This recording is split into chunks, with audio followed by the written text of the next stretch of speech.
你有没有想过，如果一个人真的有罪，为什么查了这么久还是拿不出证据？如果他没罪，又凭什么可以被关到天荒地老？这不是悬疑片，不是小说，而是你我正在经历的真实台湾柯文哲的案件，就是最血淋淋的例子。一场赤裸裸的政治猎杀，披着司法正义的外衣。我先讲结论，直白一点说，柯文哲不管你爱不爱他，他至少是救人的医生，不是害人的政客。可是现在，整套司法机器像是一门早就瞄准的重炮，对准他一个人开火。这不是查案，这不是追真相，这是用纳税人的钱演一出先定罪再找理由的荒谬剧。而且剧本早就写好了，只差找几个演员把戏唱到他名誉全毁为止。从案子一开始到现在，时间一天天过去，检调却连一份能真正定罪的关键证据都拿不出来。几天前的出庭录音你我都听过，柯文哲当庭讲得很白，检方根本是在编故事。更离谱的是，到现在才开始讨论有没有法院依据，结果呢，羁押令一张接着一张，理由模糊的像迷雾，却一次次把时间往后拖。看起来他们的目的不是找出真相，而是先把人关到形象全毁，口碑崩塌，再慢慢找理由不动。更荒谬的是，那些自称为正义化身的青鸟们嘴里喊着活该死，好关到死。我就想问，柯文哲到底哪里惹过你们？他当台北市长8年，有砍过你们的薪水，有抢过你们的福利？没有。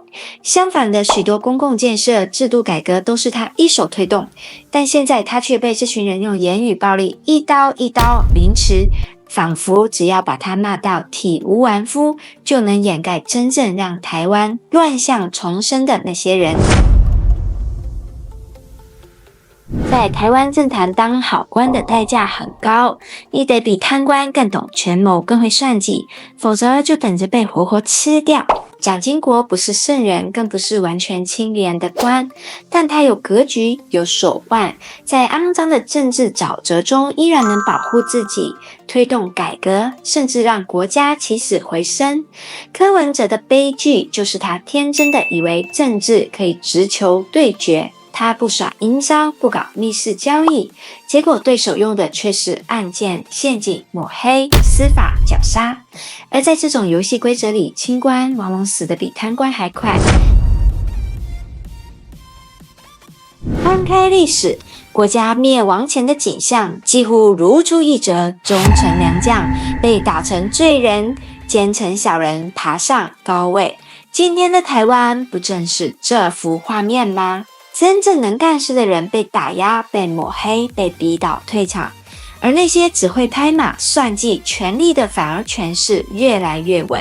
外患从来不是最可怕的敌人，历史早就告诉我们，最可怕的是内部的斗争与清算，一步步耗尽这片土地的元气，直到有一天我们发现敌人根本不在外面，而是在自己家里。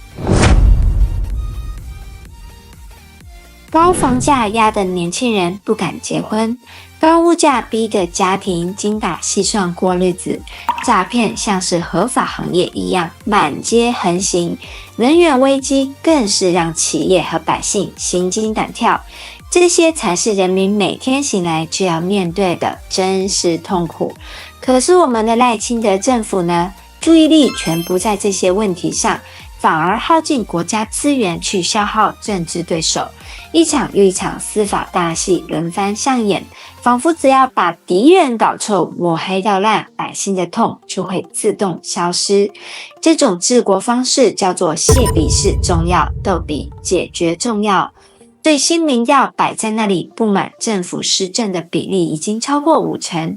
更关键的是，在20到40岁的年轻族群里，对司法独立性的信任度居然低于40%。这不是冰冷的数字，而是活生生的警讯。它代表什么？代表年轻世代早就看穿这套司法早已不是伸张正义的剑，而是一把政治的刀。刀口不是对准贪官污吏，而是对准任何敢挑战现有权力结构的人。历史会忠实记下这一页，在这片土地上，正义曾被当成政治的武器，忠臣良将被推上祭坛，任人宰割。今天的亡国感不是来自海峡对岸的军舰与飞弹，而是来自内部一层层的腐烂与权力黑洞。如果赖清德有蒋经国1/10的格局与胆识，台湾今天不会沦落到如此地步。可惜，真正让台湾陷入危机的，不只是执政者的无能与自私，还有那4%亲手投下这张票，却不愿承认错误的人。历史会问：当国家一步步走向深渊时，你在哪里？你做了什么？现在，我想问你，你觉得1. 柯文哲是被公正审判，还是2. 被政治猎杀？在留言区告诉我你的答案，也说说为什么你这么想。把这支影片分享出去，让更多人看清楚台湾的司法与政治病根有多深多危险。因为今天我们沉默，明天被锁定的可能就是你，就是我，就是我们身边最无辜的人。